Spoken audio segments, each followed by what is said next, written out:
हम महाकवि देव के पदों की व्याख्या कर रहे हैं।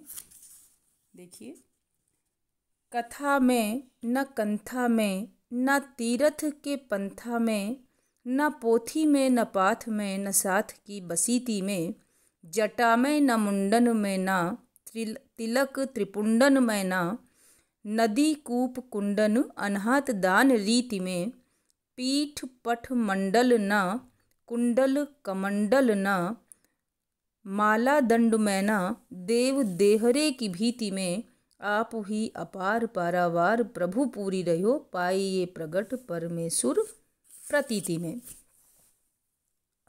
सबसे पहले अंतिम पंक्ति पर ध्यान दीजिए कि पाइये प्रगट परमेश्वर प्रतीति में पा सकते हैं प्रकट रूप में उस परमेश्वर को। किस में पा सकते हैं? प्रतीति में, विश्वास में, प्रेम में।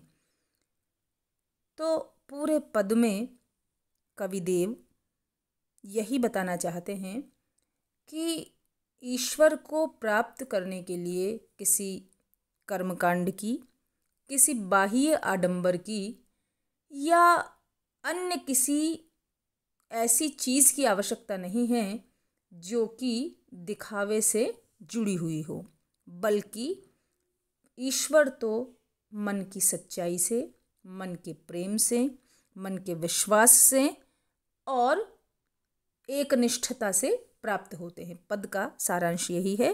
तो यहाँ कर्मकांडों की असारता बताई गई है, प्रेम की प्रधानता और हृदय की पवित्रता पर बल देते हुए कवि कहते हैं कि कथा में न, यदि हम यह समझें कि हमें कथाएं सुनने से ईश्वर प्राप्त हो जाएगा, तो वह ईश्वर कथा में निवास नहीं करता। न कंथा में, कंथा कहते हैं जोगियों के जो वस्त्र होते हैं, तो जोगी या वस्त्र पहनकर जोगी बनने से भी वह ईश्वर प्राप्त नहीं हो सकता।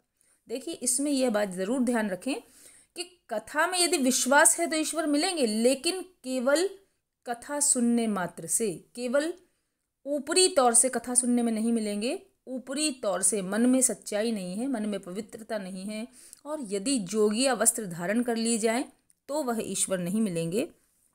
तीरथ के पंथा में न, और न ही वह तीर्थों का सेवन करने से मिलेंगे। तीर्थों में यत्र तत्र जाकर प्रणाम करने से भी वह ईश्वर नहीं मिलेंगे। पंथा में न, और विशिष्ट प्रकार के पंथ को मानने में भी वे नहीं हैं। यहाँ दोनों अर्थ हो सकते हैं कि किसी पंथ विशेष की मान्यता से वे नहीं मिलेंगे, क्योंकि हमारे यहाँ धर्म को लेकर अनेकानेक पंथ बने हुए हैं। वैष्णव है, शैव है और शाक्त हैं, इस प्रकार के, और फिर उनमें भी मतमतांतर हैं। तो विशिष्ट प्रकार के पंथ को मान्यता देने से, उसको मान लेने से भी वह ईश्वर नहीं मिलेंगे। या इसका अर्थ ये भी कर सकते हैं कि तीर्थ के मार्गों में भटकने से भी वह नहीं मिलेंगे। पोथी में न किसी विशिष्ट पोथी में, किसी विशिष्ट धर्म ग्रंथ में वह ईश्वर निवास नहीं करता। पाथ में न, और किसी विशिष्ट प्रकार के धर्माचरण में, किसी पाथ रास्ता, किसी विशिष्ट प्रकार के धर्माचरण में नहीं मिलता। न साथ की बसीती में, और न ही किसी के साथ रहने से। यदि हम किसी ऐसे व्यक्ति के साथ रहने लग जाएं जो कि बहुत धर्मप्राण है, लेकिन यदि हम उसके जो विचार हैं उनको मन से स्वीकार नहीं करते, यदि ईश्वर के प्रति मन से विश्वास नहीं करते, तो किसी के साथ रहने मात्र से वह ईश्वर प्राप्त नहीं होगा। जटा में न, जटाएं बढ़ा लेने से वह नहीं मिलेगा। और मुंडन में न, यदि मुंडन करवा लें तो भी वह नहीं मिलेगा। कबीरदास जी भी कहते हैं, मूंड मुंडाए हरि मिले, तो हर कोई ले ये मुंडाए, बार बार के मूंडते भेड़ न बैकुंठ जाए। तो ठीक उसी प्रकार कवि देव भी कह रहे हैं कि जटा में न मुंडन में, जटा में वह नहीं मिलता, जटा बढ़ाने से नहीं मिलता, मुंडन कर लेने से नहीं मिलता। तिलक त्रिपुंडन में, और तरह तरह के त्रिपुंडधारी तिलक लगाने से, या अलग अलग जो संप्रदाय, जो मत मतांतर से जुड़े हुए तिलक हैं, उनको लगाने से भी वह ईश्वर नहीं मिलता।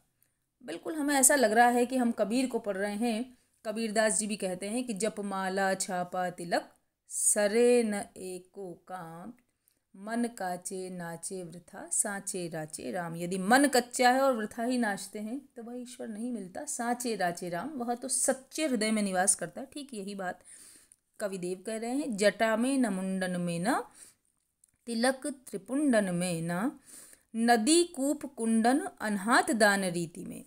नदी में, कूप कुएं में और किसी कुंड में अनाहत नहाने से और दान देने की रीति विशेष को मानने में भी वे नहीं मिलते, वे ईश्वर नहीं मिलते। यदि हम तीर्थों में स्नान करें, नदी कुएं बावड़ी या किसी धार्मिक जलाशय में स्नान करें और या किसी दान की विशेष रीति को माने तो उससे भी वह प्राप्त नहीं होता। पीठ मठ मंडल न कुंडल कमंडल न किसी विशिष्ट पीठ में अनेक प्रकार के जो धर्माचार्य हैं उनकी अलग अलग पीठ होती है, उनके अलग अलग मठ होते हैं। तो ना तो वह किसी विशिष्ट पीठ में निवास करता है, न किसी विशेष मठ या मंडल में निवास करता है, न कुंडल कमंडल में। कुंडल बड़े बड़े जोगी बनकर बड़े बड़े कुंडल धारण करने से या कमंडल धारण कर लेने से वह ईश्वर नहीं मिलता।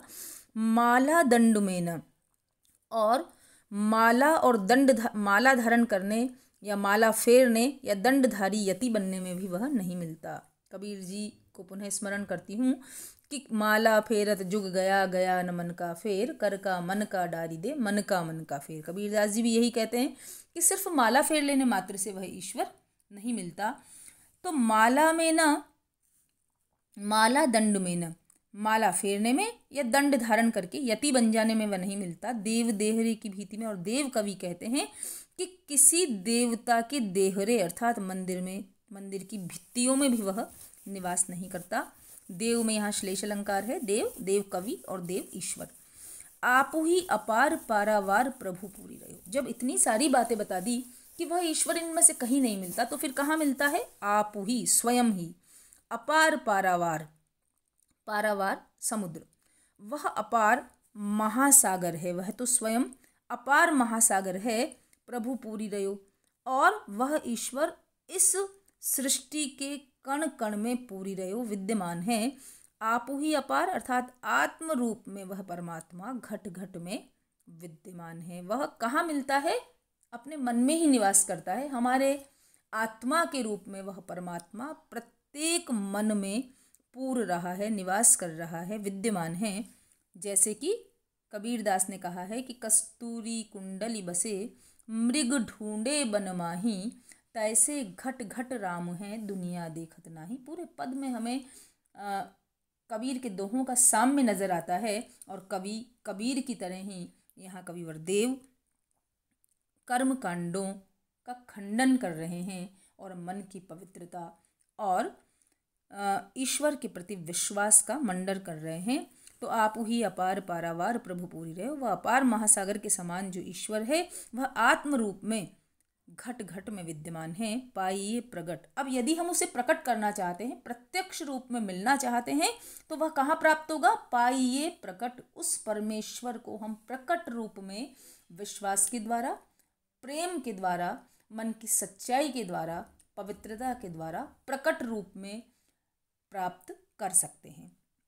पूरे पद में अनुप्रास अलंकार है और देव जो शब्द है उसमें श्लेष अलंकार है, और आप ही अपार पारावार प्रभु पूरी रहे। अपार महासागर जो वह प्रभु है इस आत्म रूप में परमात्मा में निवास कर रहा है, रूपक है यहाँ पर। और पूरे पद में मन की पवित्रता, हृदय की पवित्रता और प्रेम की प्रधानता और विश्वास पर बल दिया गया है। अगला पद देखिए। जिन जान्यो वेद ते तो वादि के विदित हो, जिन जान्यो लोक तेउ लीक पे लरी मरो, जिन जान्यो तप तीनों ताप नितय तपी तपी पंचागिनी साधिते समाधिन धरी मरो, जिन जान्यो जोग तेउ जोगी जुग जुग जियो, जिन जानी ज्योति तेउ ज्योति ले जरी मरो, हों तो देव नंद के कुंवर तेरी चेरी भई, मेरो उपहास क्यों न कोटिन करी मरो। यहाँ कवि जो ईश्वर पर, कृष्ण पर अपना विश्वास है, जो एकनिष्ठ भावना है उस आस्था की अभिव्यक्ति कर रहे हैं। यहाँ प्रेमा भक्ति या दास्य भक्ति पर बल दिया गया है, दास्य भाव की भक्ति है। जिन जान्यो वेद ते तो वादी के विदित हो। यहाँ ये बताया गया है कि सभी व्यक्ति किसी एक न एक चीज़ पर विश्वास करते हैं, जानते हैं, मानते हैं। तो इस संसार में जिन जान्यो वेद, जो केवल वेद को ही एकमात्र सत्य मानते हैं, ते तो वाद के विदित हो, तो वे क्या करते हैं, वाद विवाद करके विदित हो, वाद विवाद या तर्क वितर्क करके प्रसिद्धि प्राप्त कर लेते हैं, प्रसिद्ध हो जाते हैं। वेद के वेद विज्ञ बनकर वेद विज्ञ के रूप में जाने जाते हैं और वेद की जो बातें हैं उनको लेकर वे तर्क वितर्क द्वारा वेदों को सत्य सिद्ध करते हैं। जिन जान्यो लोक, और जो इस संसार को सत्य मानते हैं, भौतिकतावादी हैं, तेऊ लीक पे लरी मरो, तो वो क्या करते हैं, वे लीक, जो लोक की, जो संसार की लीक है, जो रीति है, जो परंपरा है, जो परिपाटी है, जो लौकिक सुख है, उसके लिए लड़ लड़ कर मर जाते हैं। उसी भौतिक सुख को, लौकिक सुख को प्रधान मानते हुए उसे प्राप्त करने के लिए लड़ लेते हैं, मर जाते हैं। जिन जान्यो तप, और जो तप को सत्य मानते हैं, तीनों ताप नित्य तपी तपी, वे क्या करते हैं, नित्य प्रति त्रिताप में तपते रहते हैं। तप को मानने वाले अनेक प्रकार के ताप को तपते रहते हैं। अब यहाँ ताप से तपने का, त्रिताप में तपना, त्रिताप कहते हैं दैहिक, दैविक, भौतिक ताप, और उसके अलावा जो पंचाग्नि तप इत्यादि करते हैं, तो उसमें तप तप के पंचाग्नि साधिते समाधि न धरो मरो, पंचाग्नि साधन करते हैं। पंचाग्नि कहते हैं चारों तरफ अग्नि जलाकर ऊपर सूर्य की अग्नि से तपकर और समाधि धारण करके मर जाते हैं। जिन जान्यो जोग, जो योग को सत्य जानते हैं, तेऊ जोगी जुग जुग जियो, वह योगी बनकर और श्वास प्रश्वास की प्रक्रिया के द्वारा अपने शरीर को स्वस्थ बनाकर युगों युगों तक योगी बनकर जीते रहते हैं। जिन जानी ज्योति, जिन्होंने ज्ञान रूपी ज्योति को जान लिया, तेऊ ज्योति ले जरी मरो, वे ज्ञान के अहंकार में जलकर, अहंकार को धारण करके और मर जाते हैं। हो तो देव नंद के कुंवर तेरी चेरी भई, यहाँ गोपी भाव से कवि देव कह रहे हैं कि हे नंद के कुमार, हे कृष्ण, मैं इन सब चीज़ों को नहीं जानती, मैं तो सिर्फ तेरी दासी हूँ। मेरो उपहास क्यों न कोटिन करो मरो, और दास का या दासी का जो धर्म है वह केवल अपनी स्वामी की चाकरी करना है। इसलिए चूंकि मैं और कुछ नहीं जानती, केवल दास्य भाव की भक्ति जानती हूँ, भले इसके लिए करोड़ों लोग, कोटिन, अनेक प्रकार से मेरा उपहास ही क्यों न करें, मेरी हंसी ही क्यों न उड़ाएं, मैं सिर्फ दास्य भाव की भक्ति पर, प्रेमा भक्ति पर विश्वास करती हूँ। हे कृष्ण, केवल आप में आस्था रखती हूँ, मुझे अन्य किसी चीज़ से लेना देना नहीं है। अर्थात वेद, जप, तप या अन्यान्य साधन मुझे नहीं आते, एकमात्र प्रेमपूर्ण भक्ति ही, भक्ति का जो मार्ग है वही मेरे लिए श्रेष्ठ है, या मैं उसी का अनुसरण करती हूँ। अनुप्रास अलंकार है पूरे पद में, पद मैत्री है, और तपी तपी में और जुग जुग में पुनरुक्ति प्रकाश अलंकार है।